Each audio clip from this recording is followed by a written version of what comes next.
Pumalag ang mga senador sa panibagong insidente sa Ayungin Shoal na kinasangkutan na naman ng China Coast Guard kung saan napaulat na sinamsam at itinapon umano ng CCG ang mga rason para sa mga sundalo sa BRP Sierra Madre.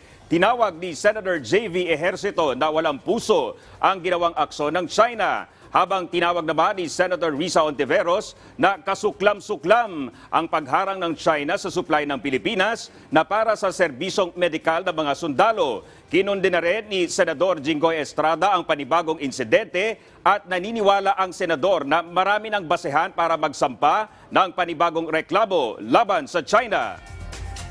Kung ano-ano mga ginagawa nito mga pagbubuli nito mga inchik na ito. Yes. Marami pa rin mga katulad nga yung binabasa natin araw-araw sa mga pahayagan.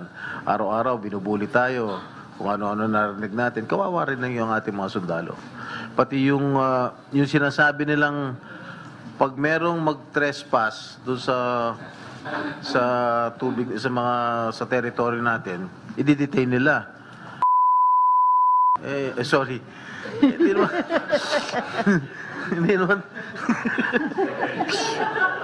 naman yata tama yun, di ba?